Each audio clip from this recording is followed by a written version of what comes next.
රචනාව ලියනකොට ඔයාලට එන දැවෙන ප්‍රශ්න අයියෝ මේක කරන්න බෑනේ දෙයියනේ කියන එන ඒ ෆීලින් එක වාට එන ගැටලු වාට එන මොනවද ගැටලු ටික ඔව් දැවෙන ප්‍රශ්න ටික මම කියන්න හදන්නේ මෙන්න මේ වගේ ප්‍රශ්න ටිකක් ඔයාලට එනවා හරි මේ වගේ ප්‍රශ්න ටිකක් එනවා මුලින්ම ළමයි ඔයාට එන එක රචනාව දැක්ක ගමන් එන එක තමයි කරුණු නැති වෙන එක කරුණු ඒ කියන්නේ වචන අනේ සර් වචන එන්නේ නැහැනේ වචන එන්නේ නැහැනේ අන්න කරුණු එන්නේ නැති එක තමයි ඔයාලට තියෙන දැවෙන ප්‍රශ්නේ කරුණු එන්නේ නැහැ ඊට පස්සේ ඔව් කරුණු ආවා කියන්නකෝ ඊට පස්සේ ඔයාලට මුල මැද අග ගලපන්න බැරි ගැටලුවක් තියෙනවා අනේ මුලට මොකද්ද ලියන්නේ උගතමනා ශිල්පයමයි මතු රැකිනා කියලා අධ්‍යාපන රචනාවක් ආවොතින් නේද අධ්‍යාපනය ගැන රචනාවක් ආවොතින් ගිනීම ගැන ආවොතින් එහෙම දාලා ලියනවද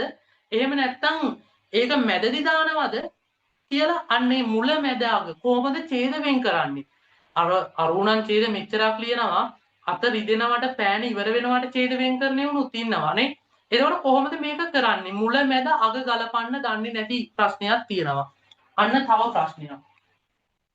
තව ප්‍රශ්නයක් ඊට පස්සේ ඒක මේකේ අතුරු ප්‍රතිඵලයක් විදිහට තමයි ඡේද වෙන් කරන්න දන්නේ නැති එකනේ ඡේද වෙන් කරන්න වෙන් කිරීම මෙන්න මේක ගොඩක් අනා ගන්නවා මම අර පෑන ඉවර වෙනවා කියන එකට අත රිදෙනවා කියන එකට ඡේද වෙන් කරන එක නෙවෙයි රචනාවක් කියන්නේ කොහොමද ඡේද වෙන් කරන්නේ මේවා දන්නේ නැතුව රචනාවක් ලියන්න බෑ හරි ඊට පස්සේ සමහර ළමයි දැන් ඡේද වෙන් කරනවා කාලය කළමනාකරණය කරගන්න බැරි වුණාම කාලය මදි වුණාම කාලය මදි හරිද කාලය මදි වෙනවා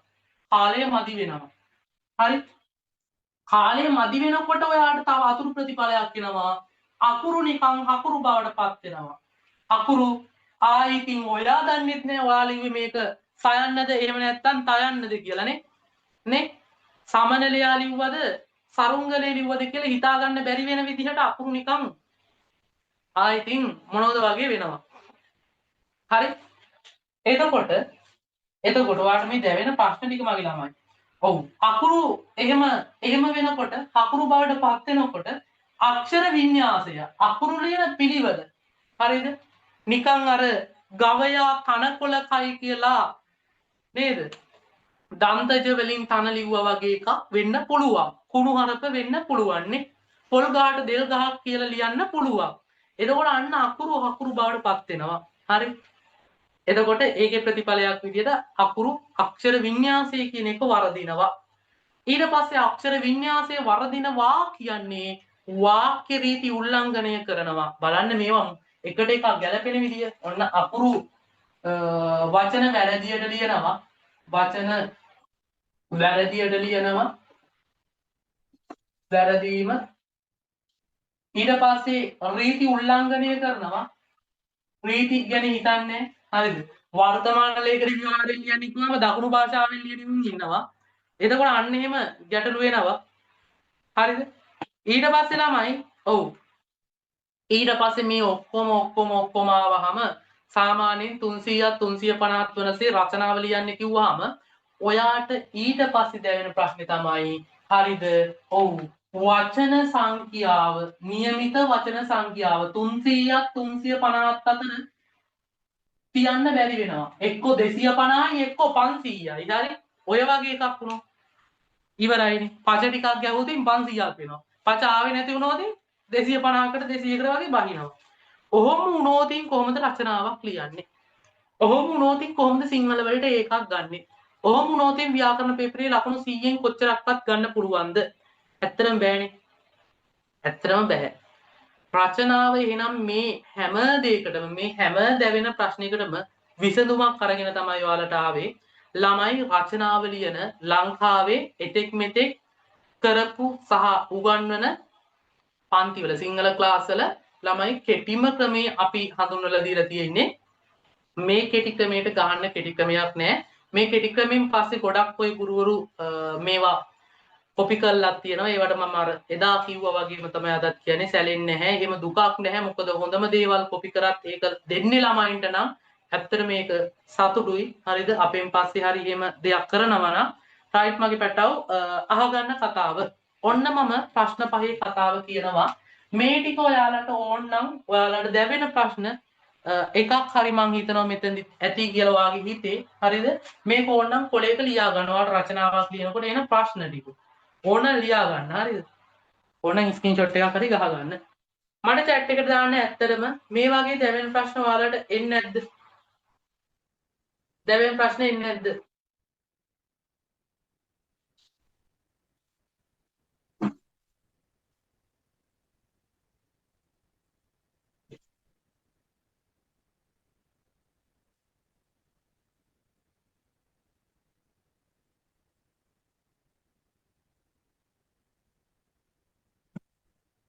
එනවා.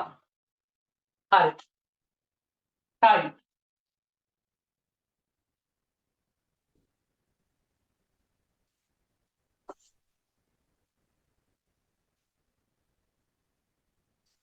මේ දැවෙන ප්‍රශ්න ටික නැති කරගෙන කොහොමද රචනාවක් ලියන්නේ?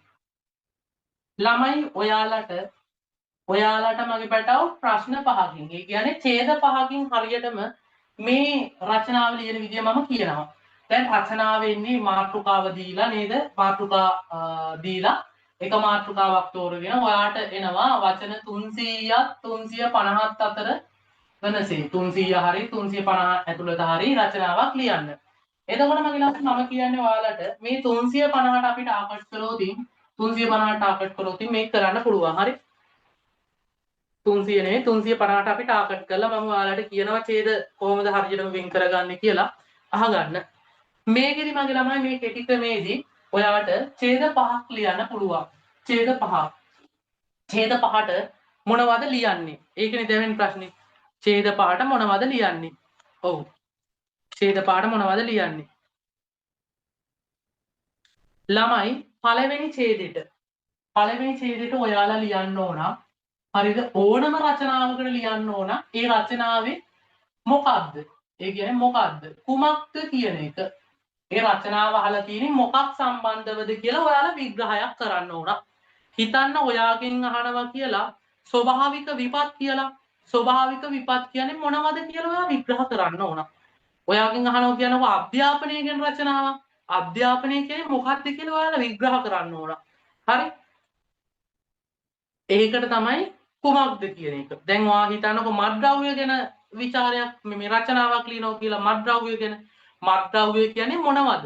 කුමක්ද මත්ද්‍රව්‍ය කියන්නේ? හරි? අන්න ඒ වගේ එකක් තමයි පළවෙනියටම එන්න ඕන. ඒ කියන්නේ පළවෙනි ඡේදය. ළමයි හැම ඡේදයකටම ඔයාලා වචන 70යි ලියන්නේ. හැම ඡේදයකටම වචන 70ක් විදිහට තමයි ලියන්නේ. උපරිම ගාන මම මේ කියන්නේ මගේ පැටව හොඳේ 70ක් විදිහට ලියන්නේ. මේක 70 65 වුණත් කමක් නැහැ. මොකද 300ත් 350ත් අතර 300ත් 350ත් අතර තියන්න ඕන. මම මේ උපරිම ගාන තමයි බෝඩ් එකේ ලියන්නේ.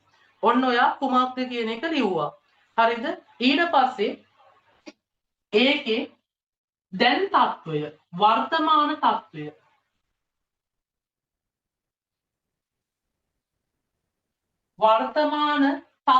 හරිද? වර්තමාන තත්වය ඔයා ලියනවා. වර්තමානය ගැන හරි වර්තමානය ගැන ලියනවා. දැන් හිතන්නකො ඔයා ස්වභාවික විපතක් ගැන ලියනවා කියලා. ස්වභාවික විපත් කුමක්ද කියලා ලිව්වා. ඒකේ ස්වභාවික විපත් වල දැන් වර්තමාන තත්ත්වය කොහොමද? අන්න ඒකට වචන 70ක් පිළ විදිහට ලිව්වා. ඊට පස්සේ ඒ ස්වභාවික විපත් වෙන එකේ යහපත් පැත්තක් තියෙනවද? යහපත් පැත්තක්. දැන් ඔයාලට හිතෙනවා කොහෙද සර් ස්වභාවික විපත් වල යහපත් කියලා. ළමයි මෙහෙමනේ.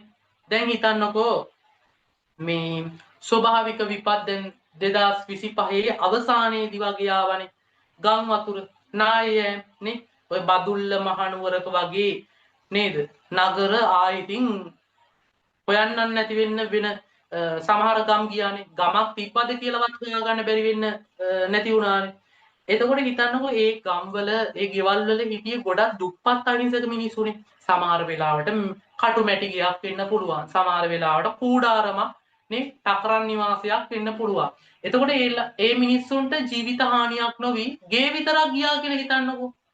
එක පවුලක් ඉන්නවා ජීවිත හානියක් උනේ නැහැ ගේ විතරක් ගියා. ඒ මිනිස්සු ගෙදර හිටියෙත් නැහැ. එතකොට ඒ වගේ මිනිස්සුන්ට අර ඒ වගේ අවදානම් තත්වයකින් මිදිලා හරිද සමහර වෙලාවට රජයෙන් වෙන්න පුළුවන් සමහර වෙලාවට පෞද්ගලික ආයතනකින් වෙන්න පුළුවන් නේ සමහර වෙලාවට වෙන කෝටිපතියෙක් වෙන්න පුළුවන් ගයක් හදලා දුන්නා කියලා හිතන්නකෝ ඒක ළමයි යහපත් පැත්තක් නේ පැහැදිලිද මං කියන එක ස්වභාවික විපතක් වෙලත් යහපත් පැත්තක් වෙනවනේ එතකොට මේ මිනිසුන්ට ඉන්න හිටින්න නේද වාසය කරන්න ලස්සනට ගයක් හම්බ වෙනවා අන්න ඒක යහපත් දෙයක් යහපත් දෙයක් එතකොට ඔන්න ඔය වගේ දෙයක් අපිට යහපත් පැත්තට හිතලා ලියන්න පුළුවන්. කොහොම හරි ඕනම රචනාවක යහපත් පැත්තක් තියෙනවා. වගේම තමයි මේකේ ප්‍රතිවිරුද්ධ එක අයහපත් පැත්තකුත් තියෙනවා. අයහපත් පැත්තකුත් තියෙනවා. ඒකලත් වචන 70ක් වෙන විදියට ලියනවා. වචන 70යි. දැන් ඔන්න ඡේද 1 1 3යි 4යි.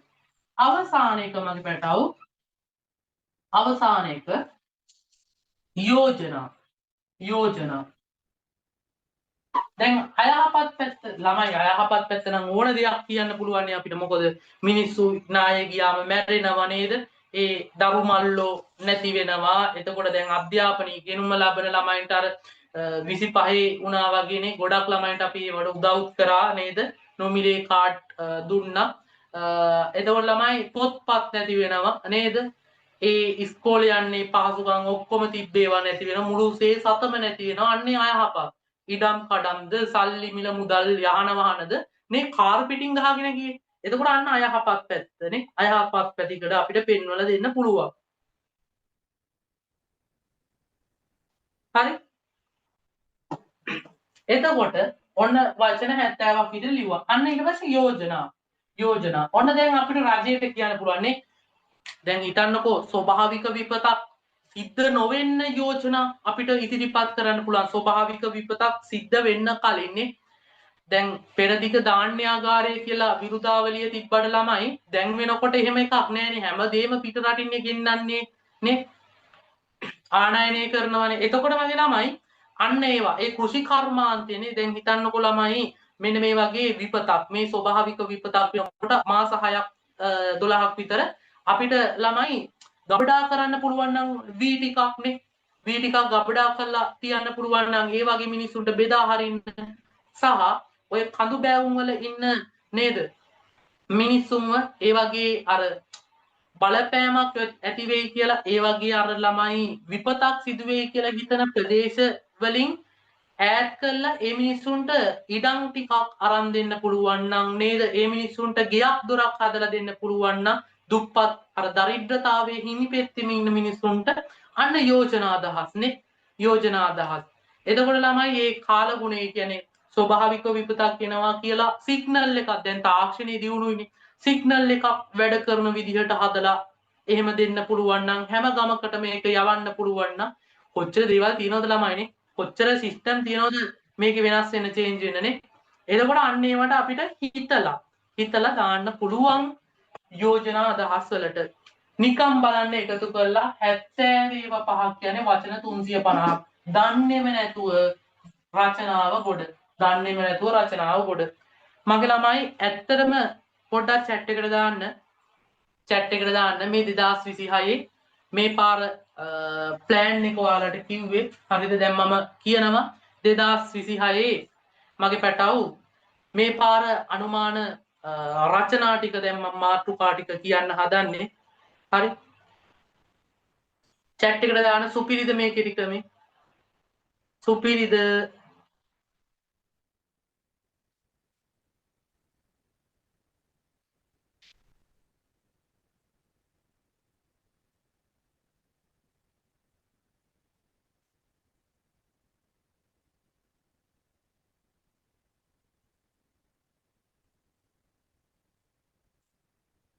හරි බෝල්ඩ් එක මකනවා ඉක්මනින් ස්ක්‍රීන්ෂොට් එකක් හරි ගහගන්න ප්‍රශ්න පහෙන් කොහොමද රචනාව ගොඩ දාන්නේ කියලා මම බෝඩ් එකේ තියෙන්නේ ලියලා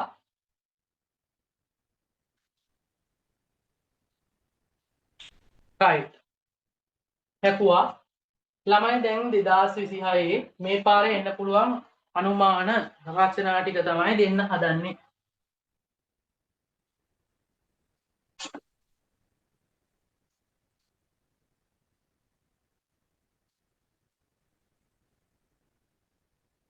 හරිද? 2026 A level අනුමාන රචනානේ. ලියා ගන්න අනුමාන රචනා. මෙතන තියෙන මාතෘකාව විතරයි. හරි. මෙතන මම දෙන්නේ මාතෘකාව විතරයි. ඇතුලේ පන්තියේ මේවා අපි උත්තර දෙනවා. හරි.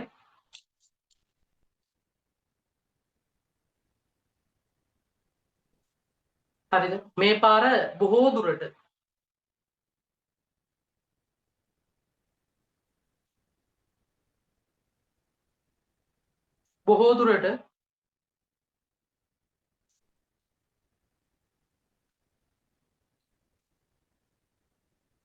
යහපත් අයහපත් එක ඡේදයකට ගහන්න එපා. හොඳේ.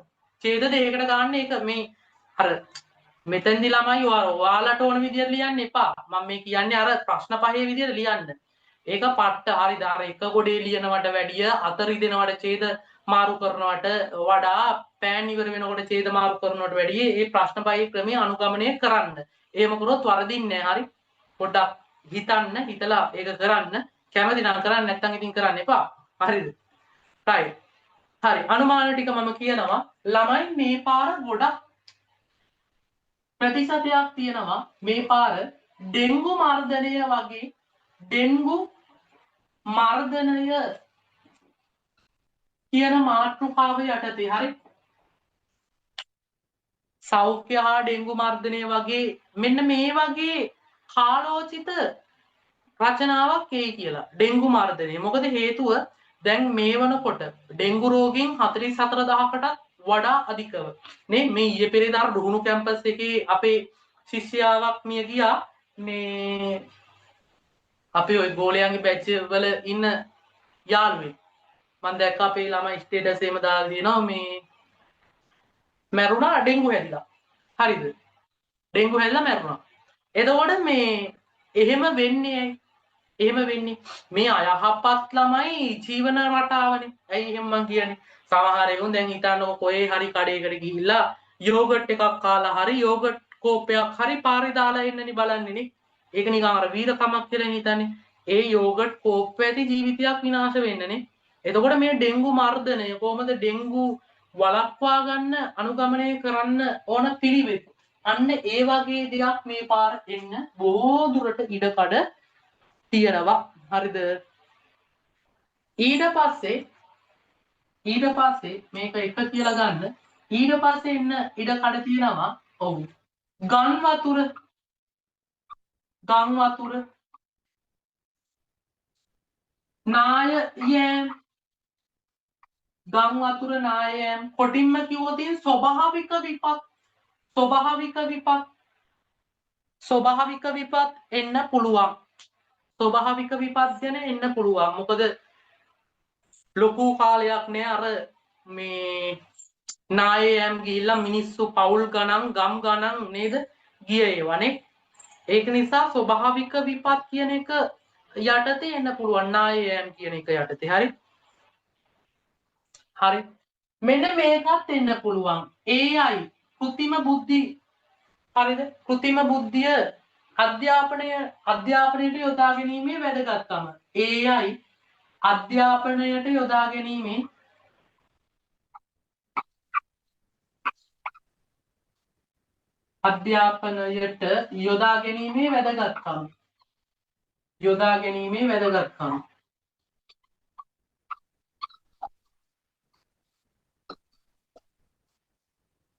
වැදගත්කම. හරි.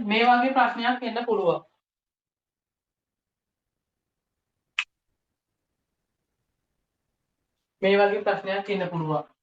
තව ගෝලීය උෂ්ණත්වය ගැන.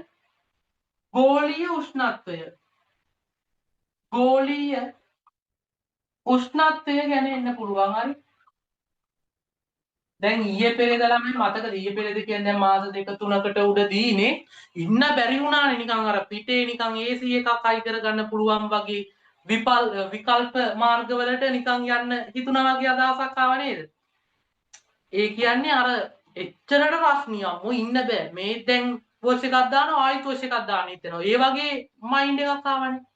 ඒ වගේ තත්ත්වයක් ආවනේ. එතකොට මේ ගෝලීය උෂ්ණත්වය දැන් හිතන්න පුළුවන් අපේ ළමයින්ට යකෝ ඉර නිකන් පාතින් යනවද වගේ එකක්. එහෙම වෙන්නේ නැහැ. එතකොට ළමයි අන්න ඒ වගේ ප්‍රශ්නයක් ආවා. ඒක නිසා මේ ගෝලීය උෂ්ණත්වය කියන එක එන්න පුළුවන්. ඔව්.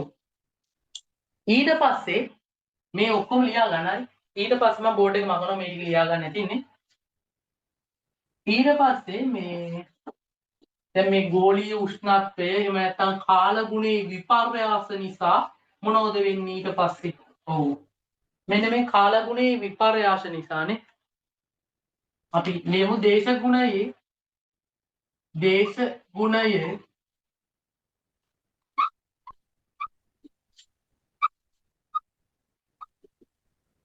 විපර්යාස නිසා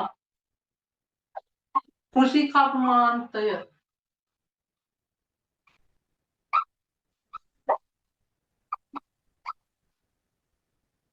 බලපෑ අයුරු කරන අයුරු මේ වගේ ප්‍රශ්නයක් දේශගුණයේ විපර්යාස නිසා කෘෂි කර්මාන්තයට බලපෑම් කරන අයුරු මේ වගේ ප්‍රශ්නයක් එන්නත් පුළුවන් හරි මේවා හුදෙක් අනුමාන පමණයි දැන් ගිය පාරත් ළමයි ප්‍රශ්න අනුමාන රචනා ප්‍රශ්න 6ක් 7ක් දුන්නා මට මතක නෑ හරියටම දුන්න ගානේ එකෙන් 4ක් විතර ආවා 4ක් විතර ගෙඩිය පිටින්ම ඇවිල්ලා තිබ්බා හරි 4ක් ඉතින් ලියන්න ඕනේ නෑ එකයි ලියන්න ඕන තෝරගෙන ලියන්න පුළුවන් වෙන මයින්ඩ් එකකට දැන් සාමාන්‍ය හෙට විභාගේ නම් අද කිව්වේ වනේ මාසයක් එකමාරක් තියදී කරපු වීඩියෝ හරි සාමාන්‍ය ළමයි 10000කට ආසන්නව බලලා තිබ්බයි වීඩියෝ එක සචින් දේවරංග YouTube channel එකේ බලන්න ඒවා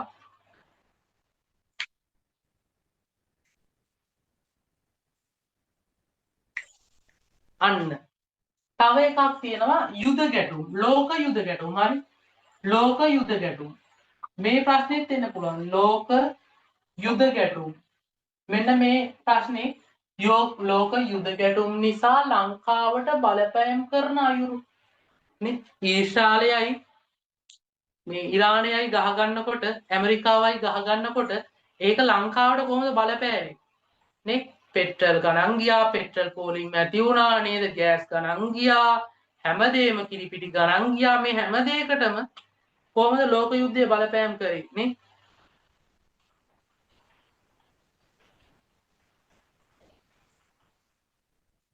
හරි මත්ද්‍රව්‍ය ගැනත් එන්න පුළුවන් මේ පාර ළමයින් ඒ කියන්නේ ළමා පරපුර සහ මත්ද්‍රව්‍ය තරුණ පරපුර හා මත්ද්‍රව්‍ය ඔන්න ඔය වගේ එකකින් එන්නත් පුළුවන් හරි මත්ද්‍රව්‍ය ගැනත් හොඳට බලාගෙන යන්න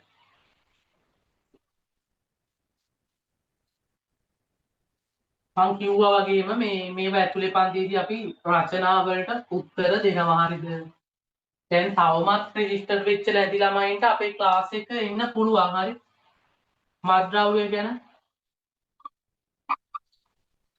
මෙන්න මේ ගැන පොඩ්ඩක් බලන්න හරි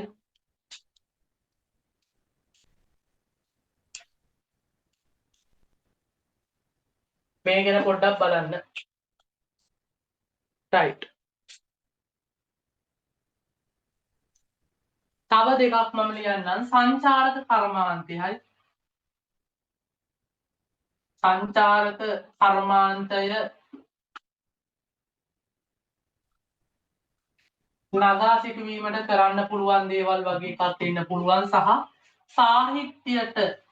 සාහිත්‍යයට තියෙන නැඹුර දැන් වර්තමාන සමාජයේ පොඩ්ඩක් ඈත් වෙලා තියෙනවා අන්න ඒක ගැන වගේ එකක් සාහිත්‍යයට තියෙන නැඹුර නැතිකම මේ වර්තමාන සමාජයේ නේද ළමයින්ගේ අන්න ඒක ගැන වගේ මාතෘකාවක් මේ පාර එන්න ඉඩකඩක් තියෙනවා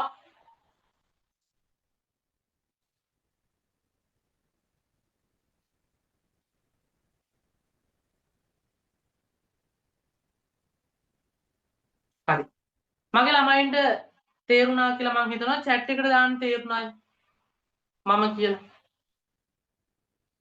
ඔන්න රචනා කතන්දරයේ අවසන් මම සරදින ඇනෙත ළඟරන්දා පෙම් රසෙනගේ උඹ දැක මන දොල පින වෙන යාමේ